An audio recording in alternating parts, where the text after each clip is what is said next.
So how's it going, everyone? Welcome back to another video. We are less than 1 month away from the release of Cyberpunk 2077, and with that I'm going to be covering it a lot more on this channel. And based on my analytics, as you can see here, my watch time from subscribers isn't exactly the greatest. A lot of you guys are watching my content, but you're not hitting that subscribe button. So if you guys like Cyberpunk 2077 and you don't want to miss out on any new information as we get closer to the game, be sure to hit that subscribe button and hit the bell for notifications. And if you guys for any reason want to unsubscribe, you can always do that. And apparently 96.5% of my viewers are male and only 3.5% are female. So ladies, if there's any of you guys actually watching my channel, please hit that subscribe button to, you know, get that ratio up a little bit higher for me. Bit of a sausage fest up in here. But getting into the video itself, I want to talk about some of the things that the developers have said. For some reason, this game has generated a lot of hate in the community. I don't know why, but I think it's because there's so much hype for this game that a lot of people are just wanting it to fail. They're wanting to talk down on this game. I've seen this all over the internet of people just trying to hate on Cyberpunk, mainly because it's just so popular, I guess. I don't really know. But it's gotten to the point where some of the developers have actually made a statement on this. For example, Miles on the Cyberpunk Discord, he is one of the senior level designers for CD Projekt Red, and he's been working on this game for quite some time now. This is sort of in response to a lot of people that have been trying to hate on this game. They've been getting upset over stuff that have been taken out of the game. He says, "We have never had dual wielding, and I've said my words on Techie so often. Not sure what else to say about it other than that if you are unsure, please wait for reviews. Check whoever you trust after it launches and get their input. Not every game is for everyone. We don't have the power to change that. No one is forcing you to buy the game day one, and no one at CDPR wants you to be disappointed with a game you might not enjoy." Having said that, on the topic of cut features, cutting features and scope is very normal part of development. You can witness it so openly with our game because we happily gave into community wishes and showed you that 2018 demo. Think about it, the game 2 years from release. Of course we iterate and change stuff, and of course we also will have ideas that sound great on paper but doesn't end up working out well in the game with all the other features. Witcher 3, we also cut a ton of stuff, but in the end all of it made the game better. Now I understand this is disappointing for everyone when it happens, and also difficult to understand without the context of development environment, but in this case I just kindly ask for your trust. Just look at stories of so many other games you might enjoy. Believe me when I say that during their development some of the love features were also cut and you still enjoy them today, maybe even because of the cuts. In the end, it is all about how much fun the game and its system provides you, and we are doing our best to make sure it is as great of an experience as it can be. Sometimes for that you have to make some hard decisions, and this time around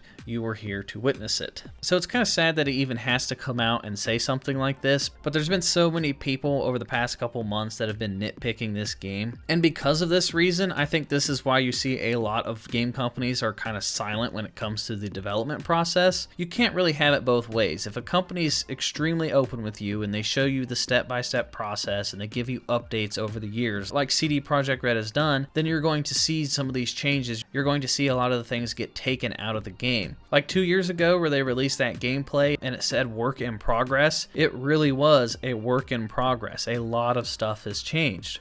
And even if you look at the graphics from just 2 years ago to now, it's seen a massive change. If you look at something like Grand Theft Auto or Fallout or Skyrim or like any of these huge RPG games, a lot of companies are silent. I remember when Fallout 4 came out, it was announced really close to the game's release. Same thing with Grand Theft Auto. With Grand Theft Auto, they didn't really tell the fans much of anything about the game before it was released. And with that, you don't really know what was taken out of the game because you never got to see the behind the scenes stuff. So I don't really understand why so many people are getting upset when things are getting taken away from the game. But that's not all. He went on to say that if you worry about the amount of content in our game, please don't. We're notoriously bad at judging how long game time is in our games. I remember when we estimated players would max out The Witcher 3 at 100 hours, so we try not to do that anymore, but I can only keep saying what I've been saying in the past. You guys have seen nothing yet. It's less than a month now. Soon all your questions will be answered, hopefully satisfyingly, and I can't wait for you all to play it finally. Been a long time coming. So this is some good news. A lot of people have been taking that information where they said that this game isn't going to be as long as The Witcher 3 as just bad news. And a lot of people since then has just been shitting on Cyberpunk ever since, saying that the game needs to be longer, and they're cutting corners with this game, which I just don't think that's the case here. We're not going to know until we finally play the game, but based on the way that this game sounds, it sounds like they want you to play this game multiple times over and over and over. It's not going to be like a one and done experience. So, and even with them saying that it's shorter than The Witcher 3, The Witcher 3 was an extremely long game. It's not like it was a short game. So if this game is maybe, I don't know, 10 to 20 hours shorter than The Witcher 3,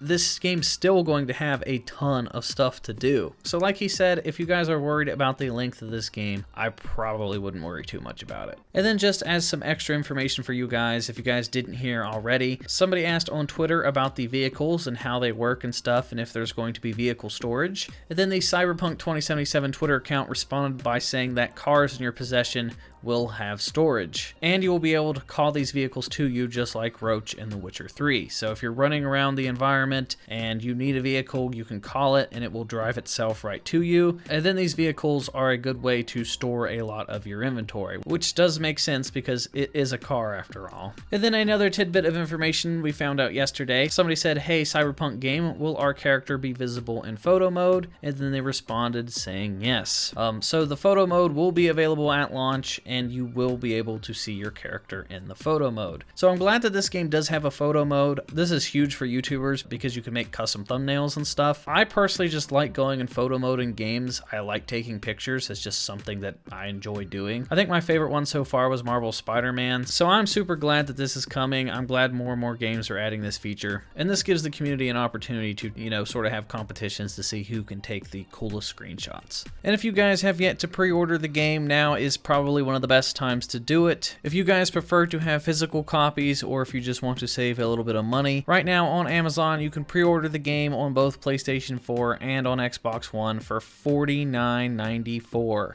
So you get a brand new $60 experience. Like, this is a brand new game with hours and hours and hours and hours of content for $50. That's completely insane. I cannot believe that this is a sale already, especially with gaming in 2020 and just how scummy everything's become.